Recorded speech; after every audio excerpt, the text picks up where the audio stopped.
नमस्कार दोस्तों, मेरा नाम है Harish Patel and welcome to my channel. आज की वीडियो में बात करेंगे हम जो हमारा कैलकुलेटर है स्विंग ट्रेडिंग के लिए या फिर इंट्राडे के लिए, तो किस प्रकार से इसको इस्तेमाल करना है। बहुत से फ्रेंड्स का दिक्कत आ रही है कि उसको समझ में नहीं आ रही कैसे रिस्क मैनेजमेंट करना है। तो ये शीट के अंदर ये कैलकुलेटर जो हमने बनाया एक्सेल शीट में ऑटोमेटिक है पूरा। इसके अंदर सिर्फ आपको अपना कैपिटल डालना है, बाकी जो एंट्री प्राइस और स्टॉप लॉस ये दोनों डालेंगे तो उसके बाद में जो भी जितनी की क्वांटिटी आप लेना चाहते हैं, यानी कि जिसके आपके कैपिटल के हिसाब से, रिस्क मैनेजर के हिसाब से मैं कहता हूँ, वो ऑटोमेटिक कैलकुलेट हो जाएगी। साथ में टारगेट और जितना भी टारगेट 1:1:2 या 1:3 जो भी हमारा टारगेट है स्ट्रेटेजी के हिसाब से वो भी आपको मिल जाएगा। एग्जिट कब करना है ये भी आपको मैं बता दूंगा इसके अंदर। तो रिस्क मैनेजमेंट दोस्तों करना जरूरी है, क्योंकि शेयर मार्केट में अगर रिस्क मैनेजमेंट जो भी नहीं करता है और तुक्केबाजी से अपने हिसाब से ऐसे ही क्वांटिटी बाय करता है फिर स्टॉप लॉस लगता है तो उसका कैपिटल एक दिन जीरो हो ही जाता है। और बहुत लोगों का इसी प्रकार से जीरो होने के बाद शेयर मार्केट को गाली क्लोज करते हैं। यही एक सत्य है। अगर वो रिस्क मैनेजमेंट के साथ डिसिप्लिन के साथ रिस्क मैनेजमेंट करना है, ये भी याद रखना, डिसिप्लिन बहुत जरूरी है। आपने रिस्क मैनेजमेंट का सब सीख लिया लेकिन डिसिप्लिन नहीं डालते उसके अंदर, डिसिप्लिन के साथ नहीं करते हैं तो भी दिक्कत होती है। इसलिए जो ये कैलकुलेटर है, ये जो एक्सेल शीट के अंदर बनाया गया है कैलकुलेटर ऑटोमेटिक, उसको फॉलो कीजिए। सबसे पहले इसके अंदर मैं बता दूं कैसे इसको इस्तेमाल करना है। तो सबसे पहला तो आपका जो कैपिटल है जिसके अंदर आप स्विंग ट्रेडिंग करना चाहते हैं, मेरी रिकमेंड दोस्तों यही है कि अगर आप स्विंग ट्रेडिंग करना चाहते हैं, पोजीशन आप लेना चाहते हैं कुछ अच्छे स्टॉक के अंदर, तो उसके लिए अलग अलग अमाउंट रखिए। जैसे आपके पास 2 लाख रुपए हैं तो 1 लाख के लिए कुछ अच्छे स्टॉक्स जो भी आपकी स्ट्रेटेजी है उसके हिसाब से लीजिए। और एक मतलब 1 लाख से उसके अंदर या फिर हो सकता है तो 2 डीमेट अकाउंट बना लीजिए। एक के अंदर वो पोजीशन कीजिए, आप इन्वेस्टमेंट कीजिए लॉन्ग टर्म के लिए, और दूसरी के अंदर आप हो सकता है लाख रुपए के लिए तो ऐसा स्विंग ट्रेडिंग कर सकते हैं या फिर आप इंट्राडे भी कर सकते हैं। तो उसके लिए अलग अकाउंट है, दोनों में अलग रखिए। और इनसे आपको ये पता चलेगा कि आप किसके अंदर बेटर कर रहे हैं। अगर 6 महीने के बाद देखेंगे तो आपको पता चलेगा कि कौन किसके अंदर जो पोर्टफोलियो किसके अंदर ज़्यादा रिटर्न मिल रहा है, तो इसके हिसाब से आपको पता चलेगा कि आप इसमें बेहतर कर सकते हैं। ये भी आपको पता चलेगा, ये भी एक आप अपने आप से कैलकुलेट कर सकते हैं कि किसके अंदर मैं अच्छा कर रहा हूँ। और आपको लगता है कि इन्वेस्टमेंट आप अच्छा कर रहे हैं तो उसके अंदर ध्यान दीजिए। उसके बाद अगर आपको लगता है कि इंट्राडे करके या स्विंग ट्रेडिंग करके मेरा पोर्टफोलियो बढ़ रहा है उससे भी ज़्यादा इन्वेस्टमेंट से, यानी कि रिटर्न इसके अंदर अच्छा रहा है, तो आप वो भी कैपिटल को इसके अंदर लेकर अपना जो प्रॉफिट है उसको बढ़ा सकते हैं। तो ये आपको 6 महीने के बाद पता चलेगा कंटिन्यूस ऐसा काम करेंगे तो ठीक है। इस प्रकार से तो आप अपने 2 डीमेट अकाउंट बना लीजिए हो सके तो, या फिर एक अकाउंट में है अगर तो अपना पार्टीशन पाड़ दीजिए। लाख लाख का ध्यान में रखिए कि लाख के लिए इन्वेस्टमेंट के लिए या फिर लाख इसके लिए, जो भी आपका कैपिटल, अगर लाख रुपए तो 50-50 हज़ार से भी आप कर सकते हैं। ठीक है, तो यहाँ पर सबसे पहले टोटल कैपिटल आपको जो स्विंग ट्रेडिंग के लिए रखा है तो उसको यहाँ पर डालेंगे। जैसे 5 लाख है या फिर मैं एग्जाम्पल यहाँ पर 1 लाख का कर देता हूँ, तो आपको यहाँ पर सिर्फ अपना कैपिटल ही डालना है। ठीक है, उसके बाद में देखिए यहाँ पर रिस्क पर ट्रेड 1,000 आ गया है, यानी कि यहाँ पर मेरा जो कैलकुलेट इसके हिसाब से अगर आपके पास लाख रुपए कैपिटल है तो उसके अंदर 1% आपको रिस्क लेना है, यानी कि एक ट्रेड के अंदर आप 1,000 रुपये का ही ट्रेड लेंगे। मैं तो ये कहूँगा एक भी ज़्यादा है, आधा लीजिए, 500 रुपये लीजिए। सिर्फ लाख का कैपिटल तो सिर्फ एक ट्रेड के अंदर आप 500 रुपये का रिस्क लीजिए। बिगिनर है तो शुरुआत कोई भी स्ट्रेटेजी, चाहे मेरी स्ट्रेटेजी यूज़ करिए या फिर किसी और की जो भी करें, उसके अंदर आप शुरुआत में थोड़ा कम रिस्क के साथ कीजिए। तो यहाँ पर देखिए तो 1,000 अपने आप से आ गया। अब यहाँ पर हमको एंट्री डालना है और स्टॉप लॉस डालना है। वो कैसे डालना है वो भी मैं आपको सिखा देता हूँ इस वीडियो में। चलिए यहाँ पर मैं आपको एक दूसरा स्टॉक भी दिखा दे रहा हूँ जिसके अंदर मूवमेंट होने वाला है। अगर आप चाहे तो पोजीशन बना सकते हैं, काफ़ी अच्छा स्टॉक है। देखिए यहाँ पर ट्रेंड लाइन भी बनी हुई है जिसका ब्रेकआउट हुआ है, वॉल्यूम के साथ ब्रेकआउट हुआ है और वॉल्यूम भी काफ़ी अच्छा है। लेकिन ये कैंडल बनी है, एक बुलिश कैंडल बनी है, देखिए। ठीक है, और यहाँ पर 60 MA के ऊपर क्लोजिंग भी दिया है। तो दोनों सिनारियों में हमारा स्ट्रेटेजी के हिसाब से इसके अंदर पोजीशन ले सकते हैं, काफ़ी अच्छा है। तो देखिए अभी इसके अंदर हमें अगर लेना है तो किस प्रकार से हम, हमारा लाख रुपए कैपिटल, तो किस प्रकार से कितनी क्वांटिटी इसके अंदर मैं ले सकते हैं, हम आप कैलकुलेट करके बता दो। देखिए ये जो ट्रेडिंग व्यू का जो ये है इसके अंदर आप देख सकते हैं। इसके अंदर जब आप यहाँ पर कर्सर ले जाएंगे तो यहाँ पर देखिए, यहाँ पर जैसे रखेंगे तो यहाँ पर आपको ये लाइन दिख रही है, यहाँ पर दिखा हाई लो क्लोज ओपन सब कुछ यहाँ पर दिखाई देता है। जैसे ही यहाँ पर मैं ले जाता हूँ कर्सर तो वहाँ पर देखिए तो दिखा रहे हाई कितना है, 1,023.10। ठीक है, तो अब अगर हमें एंट्री लेनी है तो ये इस कैंडल के हाई जब ब्रेक होता है, यानी कि हाई के ऊपर बफर समझ लीजिए कि 2 रुपये, इतना बफर, इस हिसाब से हम यहाँ पर एंट्री ले सकते हैं। यहाँ पर 1,023.10 है तो हम 1,025 में एंट्री ले सकते हैं। ठीक है, तो यहाँ पर हम एंट्री का यहाँ पर डाल देते हैं 1,025 में हमारी एंट्री। अगर 1,025 मंडे को होता है तो हम यहाँ पर एंट्री लेंगे। अब स्टॉप लॉस क्या रहेगा, तो स्टॉप लॉस इसी कैंडल का यहाँ पर हम लो लगाएंगे। इसी कैंडल का जो लो है वही हमारा स्टॉप लॉस होगा। वहाँ पे देखिए, यहाँ पर आप देखिए, फिर से देखिए, यहाँ पर आपको दिखाई देगा कि जो लो है इसका 1020.70 है, और सॉरी 985.50 इसका लो है। तो ये इसके अंदर भी बफर हम थोड़ा कम कर देंगे, यानी कि 985.50 है तो 984 का यहाँ पर हम बफर लेते हैं, यानी कि स्टॉप लॉस ले लेते हैं 984 का, तो वो भी यहाँ पर हम डाल देते हैं 984, ठीक है। राउंड फिगर ले लीजिए कभी भी इसके अंदर। यहाँ पर देखिए, यहाँ पर बाकी का कम अपने अपने आप हो जाता है। यहाँ पर 41 रुपये का हमारा यहाँ पर एस लगता है, यानी कि एक शेयर लेते हैं तो इसके अंदर 41 रुपये का अगर एस लगता है तो 41 रुपये का हमें नुकसान हो सकता है। तो टोटल शेयर यहाँ पर हम बाय कर सकते हैं 24.39, यानी कि राउंड फिगर समझ लीजिए 24 शेयर अगर लेंगे तो जिसके अंदर हमारा 25,000 का कैपिटल इन्वेस्ट होगा, यूज़ होगा। और यहाँ पर जो हमारा पहला टारगेट 1066 का आएगा, दूसरा होगा 1107 का, और तीसरा यानी 1:3 अगर लेते हैं तो 1148 का टारगेट यहाँ पर मिल सकता है, ठीक है। ये तीनों टारगेट देखते हैं कि इस जो ट्रेंड लाइन स्ट्रेटेजी होती है, आपको पता नहीं है तो मैं इसके ऊपर भी वीडियो जरूर बनाऊंगा। किस प्रकार से ट्रेंड लाइन ब्रेक होता है तो हमें टारगेट किस प्रकार से डिसाइड करना होता है।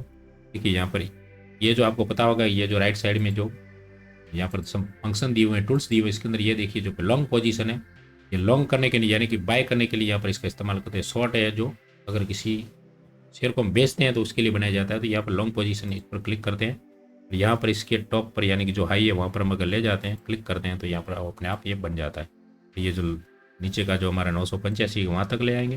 और 1:2 का टारगेट अगर देखें तो यहाँ पर आपको दिखाई देगा 1:20 ने 1:2 जैसे होगा तो यहाँ पर हम रुक जाएंगे, बढ़ाते जाएंगे 1:2, सॉरी यहाँ पर जैसे ही एग्जैक्ट 2 होगा तो इसको हम बोलते हैं 1:2 का रेशियो, ठीक है। ये 2 हुआ 199, ये 2 हो गया तो इसका मतलब रिस्क होता है जितना यहाँ पर ये रिस्क है उसका डबल यहाँ पर हमको प्रॉफिट होना चाहिए, जितना रिस्क लेते हैं इसके साथ, इसको बोलते हैं 1:2 का टारगेट, ठीक है। तो ये टारगेट तो देखिए 1:2 यहाँ पर क्यों मिलेगा, देखिए परफेक्ट। अब देखिए यहाँ पर सिर्फ आप समझिए, तो पहला टारगेट इस स्ट्रेटेजी के हिसाब से, ट्रेंड लाइन स्ट्रेटेजी के हिसाब से देखिए यहाँ पर जो पहला स्विंग हाई होता है तो वो पहला टारगेट बनता है, यानी 1047 का, ठीक है, पहला टारगेट हो सकता है। दूसरा टारगेट जो पहले हाई बना वो वही थी, यहाँ पर देख सकते 1100 का टारगेट दूसरा भी हो सकता है। तो ये भी काफ़ी अच्छा स्टॉक है गोदरेज कंज्यूमर्स, तो इसके अंदर भी मूवमेंट होने वाली है, 60 के ऊपर है, ट्रेंड लाइन ब्रेक हुआ है। मंडे को देखिए अगर ये ब्रेक होता है तो इसके अंदर ये भी टारगेट हमको मिल सकता है, तो 1:2 का 1100 का टारगेट हो सकता है। इसके अंदर देखिए 1100 कितना मिला, 1107 का, लेकिन राउंड फिगर 1100 तक इसके अंदर ये गोदरेज जा सकता है। तो आप देखिए कि ये भी हम इस वीक के इसके अंदर ले लेते हैं 45 वीक जो मैंने दिया उसके अंदर ये भी आप रडार में रखिए। देखिए इसका हाई ब्रेक होता है तो इसके अंदर पोजीशन ली जा सकती है, तो ठीक है। ये भी इस प्रकार से हम गिनती करते हैं, यहाँ पर टारगेट और जो स्टॉप लॉस दोनों हमको मिल जाता है। तो बात आती है कि मंडे को अगर हम इसके अंदर एंट्री मिल जाती है तो एंट्री तो ले लेंगे, या फिर पहले से हम जो मार्केट ओपन होता है 9:15 को, तो हम 9 बजे के आसपास भी प्री ओपन मार्केट पे ऑर्डर लगा सकते हैं हमारे हिसाब से, यानी कि 1000 ये जो बताया जो इसका हाई था उसके ऊपर, यानी कि 1023 है तो 1025 का हम प्री ओपन मार्केट के अंदर भी ऑर्डर लगा सकते हैं। मार्केट ओपन होता है अगर तुरंत भी मिल जाता है, गैप अप नहीं होता है थोड़ा सा ऊपर जाके, तो भी यहाँ पर ऑर्डर हमारा पंच हो सकता है और हमें एंट्री मिल सकती है।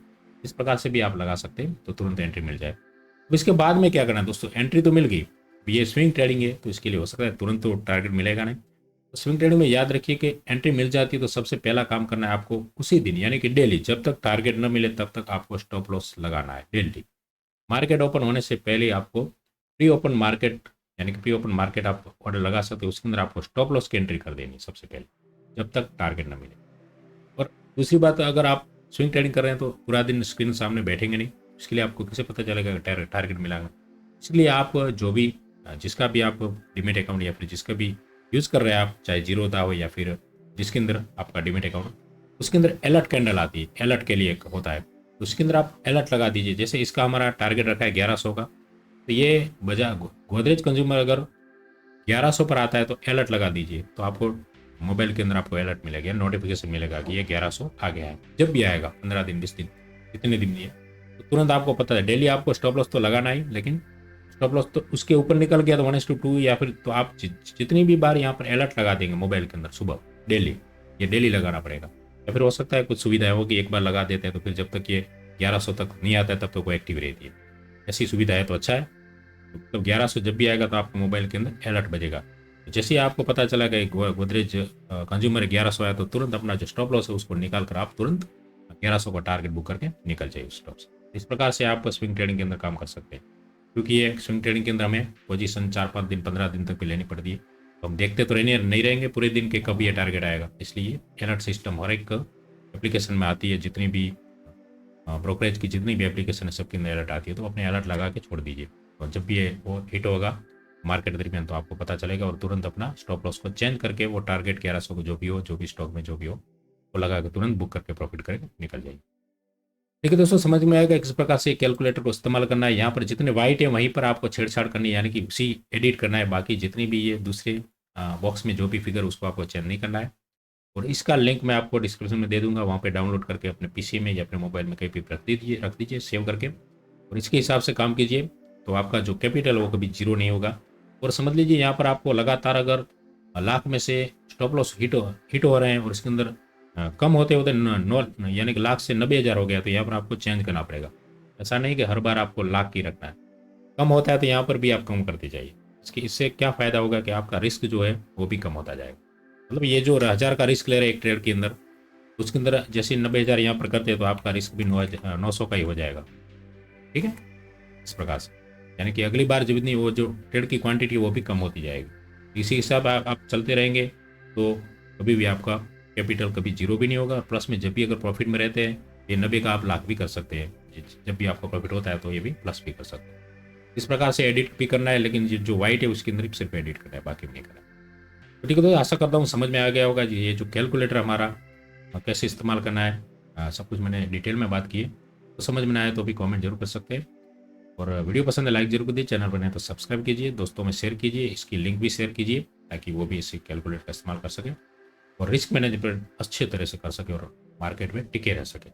मार्केट में टिके रहेंगे 1-2 साल तभी यहाँ पर प्रॉफिट बनेगा, तुरंत यहाँ पर पैसा नहीं बनता है। टिके रहने और सिर्फ टिके रहने का मतलब ये है कि कुछ सीखते रहना है। टिके रहने का मतलब ऐसे बैठे रहना नहीं है। जितने भी आपने ट्रेड लिए उसके अंदर क्या गलती हुई है, अगर स्टॉप लॉस होता है सिस्टम के हिसाब से स्टॉप लॉस होता है तो नो प्रॉब्लम, कभी मत डरो। लेकिन आपने गलती करने के बाद जब स्टॉप लॉस होता है या फिर नुकसान होता है, लॉस होता है, तो उसको आप गलती को लिखिए। मैं आप नेक्स्ट वीडियो में अगर आप कमेंट करते हैं तो मैं इसकी ट्रेडिंग जर्नल होती है वो भी मैं आपको साथ शेयर करूंगा, वही एक्सेल शीट इसके अंदर अगर आप कमेंट करते हैं तो। ठीक है, तो उसके अंदर भी बहुत से देखना पड़ता है कि कब मैंने ट्रेड लिया है, क्या इमोशन थे मेरे ट्रेड के अंदर, प्रॉफिट हुआ लॉस हुआ, सब कुछ मेंटेन करना होता है। ट्रेडिंग जर्नल बहुत ज़रूरी है, शुरुआती तौर पर तो बहुत ज़रूरी है, क्योंकि जो भी मार्केट के अंदर जो साइकोलॉजी बोलते हैं ना, सबके साइकोलॉजी, तो साइकोलॉजी आपकी सब चेंज तभी होगी जब आप ट्रेडिंग जर्नल को मेंटेन करेंगे। और ट्रेडिंग जर्नल के अंदर क्या क्या आपने भूल करते हैं, क्या क्या आपकी जो भूल होती है उसको रिपीट नहीं करते, तब जाकर आपकी साइकोलॉजी ठीक होती है। और साइकोलॉजी ठीक होगी तभी यहाँ पर प्रॉफिट होता है। बार बार जो गलतियाँ रिपीट करते जाओगे तो यहाँ पर शेयर मार्केट में अपने जो कैपिटल को हमेशा जीरो ही करोगे, ये हमेशा याद रखना। तो ठीक है दोस्तों, आज की वीडियो में बहुत हो गया, मिलते हैं नेक्स्ट वीडियो में, तब तक के लिए जय हिंद जय भारत, थैंक्स फॉर वॉचिंग।